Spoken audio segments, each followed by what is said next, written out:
இன்று மற்றவர்களால் புறக்கணிக்கப்பட்டு விரட்டி அடிக்கப்பட்ட பிள்ளையாக வாழ்கிறாயா? யோவான் சுவிசேஷம் 8வது அதிகாரம் 3வது வசனத்திலே மறைநூல் அறிஞரும் பரிசேயரும் விபச்சாரத்தில் பிடிபட்ட ஒரு பெண்ணை கூட்டிக் கொண்டு வந்து நடுவில் நிறுத்தி, போதகரே, இப்பெண் விபச்சாரத்தில் கையும் மெய்யுமாக பிடிப்பட்டவள். இப்படிப்பட்டவர்களை கல்லால் எறிந்து கொள்ள வேண்டும் என்பது மோசே நமக்கு கொடுத்த திருச்சட்டத்தில் உள்ள கட்டளை என்றார்கள். ஜெபிப்போம். என் நேச பிதாவே, கல்வாரி நாயகனே, கருணையுள்ள தெய்வமே, அந்நாளிலே அப்பா நீர் அமைதியாக அமர்ந்து கொண்டிருக்கையில ஆண்டவரே, மறைநூல் அறிஞர்களும் பரிசேயர்களும் ஒரு பெண்ணை ஆண்டவரே தரவென்று இழுத்து கொண்டு வந்து அவளை கொல்ல திட்டமிடுகிறார்கள். ஆண்டவரே, எஸ் அப்பா, என் தெய்வ கர்த்தாவே, ராஜாதி ராஜாவே, அவளுடைய சூழ்நிலை அப்படிப்பட்டதாக மாறியது சுவாமி. அவள் தவறு செய்தாள் ஆண்டவரே, இன்று உயிருக்காக போராடுகிறாள் ஆண்டவரே. ஆண்டவரே, அவனோடு இருந்தவர்கள் இன்று அவளுக்கு எதிராக மாறி போனார்கள் சுவாமி.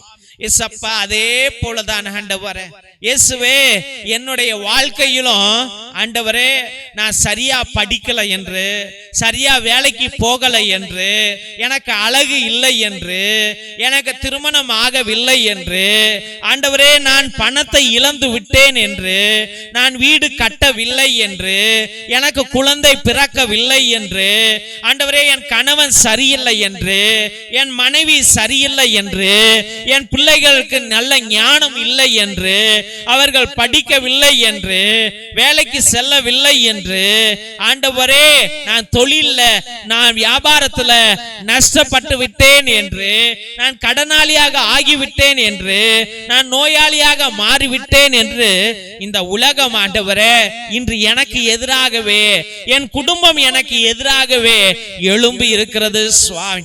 ஆமாப்பா, தெய்வ கர்த்தாவே, ஆண்டவரே, நான் யாரு, என் வாழ்க்கை, நான் யார என்னுடைய துணை என்று நினைத்தேனோ அவள் எனக்கு எதிராக, அவன் எனக்கு எதிராக மாறியதால் ஆண்டவரே, என் மீது பயங்கர பழிகளை சுமத்துவதால், என்னை திட்டுவதால், என்னை அடிப்பதால், என்னை அவமானப்படுத்துவதால், சரியா சோறு கூட போடாததால், ஆண்டவரே, வீட்டுல நிம்மதி இல்லாததால் இன்று நான் இழிவாக மாறிவிட்டேன் சுவாமி.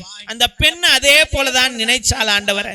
அந்த விபச்சாரி நினைச்சாள், எனக்கு அழகு இருந்த போதெல்லாம் இந்த உலகம் என்னை பற்றி இருந்தது, இன்னைக்கு எனக்கு வயசாகி போச்சு, என்னால எந்த யூஸும் இல்ல, அதனால இந்த உலகம் என்ன கல்ல விட்டு எரியுது, என்னை கொல்ல பாக்குது என்று அவள் நினைத்தாள் ஆண்டவரே. அப்பா, இன்னைக்கு என்கிட்ட இல்லாததுனால தான்ப்பா நானு இன்னைக்கு பிச்சைக்காரன் போல இருக்கிறேன் சுவாமி. ஆண்டவரே, நான் கடனாளியாக இருக்கிறதுனால தான் இந்த ஆண்டவரே, வீட்டுல ஊர்ல வீதியில நடந்து போற நாய் கூட என்ன பார்த்து கொலைக்குது சுவாமி. ஏசப்பா, நான் உதாரித்தன வாழ்க்கையை வாழ்ந்துட்டேன் ஆண்டவரே, புத்தி இல்லா வாழ்க்கையை வாழ்ந்துட்டேன் ஆண்டவரே. ஆண்டவரே, எதிர்காலம் எப்படி இருக்கணும்னு நினைக்காம நான் வாழ்ந்துட்டேன் சுவாமி. என் முடிவுகள் எல்லாம் தவறாக போய்விட்டது ஆண்டவரே. அப்பா, என் மனைவியிடம் நான் எடுத்த முடிவு, என் கணவனிடம் நான் எடுத்த முடிவு, என் பிள்ளைகளுடைய வாழ்க்கையில நான் எடுத்த முடிவு எல்லாம் தவறா போச்சு ஆண்டவரே. தொழில நான் எடுத்த முடிவு தவறா போச்சு ஆண்டவரே. என் வாழ்க்கையே தவறா போயிடுச்சு ஆண்டவரே.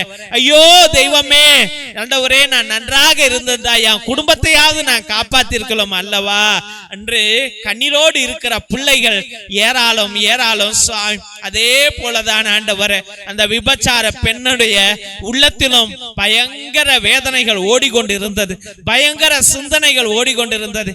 இவர்களிடமா நான் இருந்தேன், ஐயோ இவர்களிடமா நான் வாழ்ந்தேன், இவர்களாலே நான் மரிக்க போகிறேனே என்று அவள் கண்ணீர் விட்டாள் சுவாமி. ஏசப்பா, தெய்வ கர்த்தாவே, ஆண்டவரே, அவள் செய்தது பாவம் என்று நீர் அறிந்தவர் ஆண்டவரே. அதே போல இதோ இந்த மகனும் இந்த மகளும் தெரிஞ்சோ தெரியாமலோ பாவங்கள் செஞ்சு விட்டார்கள் ஆண்டவரே. அதை நீர் அறிந்தவர் ஐயா.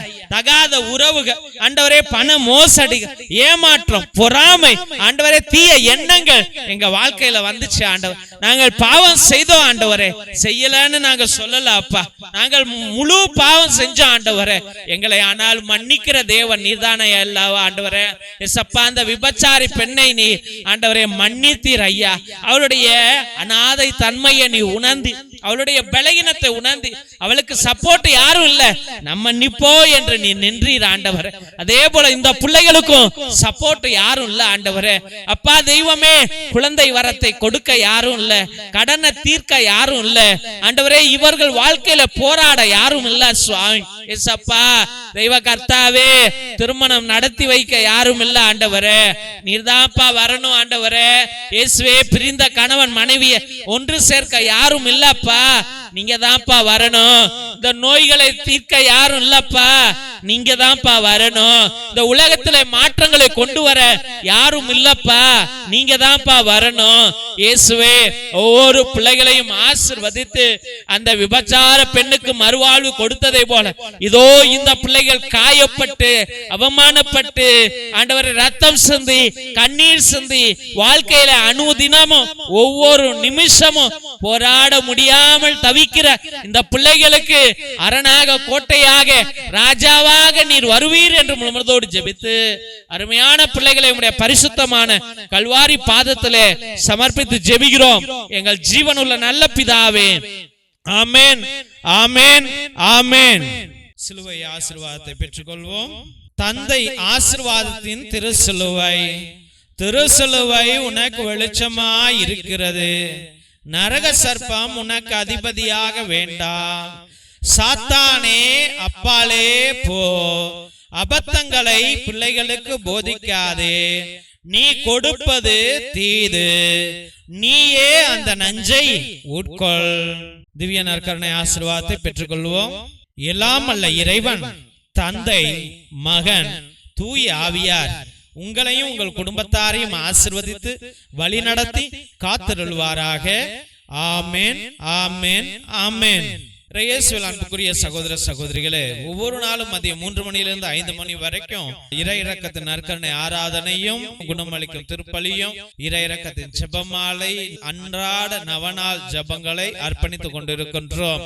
உங்களுடைய விண்ணப்பங்களை கீழே இருக்கிற வாட்ஸ்அப் நம்பருக்கு அனுப்பலாம், இல்ல லைவ் சாட் மூலியமாக கூட நீங்கள் எங்களுக்கு தயங்காமல் அனுப்பலாம் என்பதை அன்போடு தெரிவித்துக் கொள்கிறோம். உங்களுக்காக ஒவ்வொரு மணி ஜெபத்திலும் பேரு பேராக அர்ப்பணித்து ஜெபித்துக் கொண்டிருக்கிறோம். ஒருவேளை உங்களுடைய விண்ணப்பங்கள் பெரியதாக இருந்தால், நடக்காத தீராத ஒரு நோயோ, ஒரு கஷ்டமோ, ஒரு கடனோ, ஒரு பிரச்சனையோ இருந்தால் அதை நேர்த்தி திருப்பலியாக நீங்கள் அர்ப்பணிக்கும்படியாக, அதாவது 1 திருப்பலி, 3 திருப்பலி, 5 திருப்பலி, 7 திருப்பலி, 9 திருப்பலி, 12 திருப்பலி, 30 திருப்பலி, 33 திருப்பலி என்று நீங்கள் வேண்டிக் கொண்டு அவற்றுக்காக நீங்கள் ஒப்பு கொடுத்து ஜெபிக்கலாம். உங்களுக்காக அனுதினமும் நாங்கள் இறை இரக்கத்தின் நற்கருணை ஆராதனையிலும் ஜெபமாலையிலும் அன்றாட நவநாளிலும் குணமளிக்கும் திருப்பலியிலும் நாங்கள் அர்ப்பணித்து உங்களுக்காக ஜெபிப்போம். மற்றுமாக நாங்கள் உங்கள்கிட்ட காசு பணமும் கேட்கல.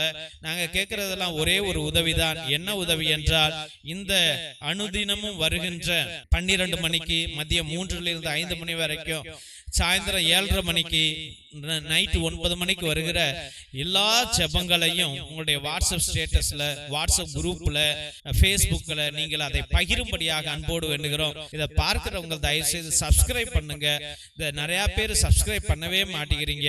ஒருவேளை நீங்க பண்ணலன்னா, எங்க ஃபாதர்ஸ் இந்த சேனல் வளரல, மக்களுக்கு இன்ட்ரெஸ்ட் இல்ல போல இருக்கு அப்படி என்று நீங்க இந்த கரண்ட் எல்லாம் செலவு பண்ணிக்கிட்டு, கேமரா வச்சுக்கிட்டு, கம்ப்யூட்டரை போட்டுக்கிட்டு, நெட்டு பில்ல கட்டிக்கிட்டு நீங்க தயவு செய்து இதை செய்யாதீங்கப்பா, அது செலவுகள் தான் அதிகமாகும் என்று நிப்பாட்டி விடுவார்கள் தெய்வ பிள்ளைகளே.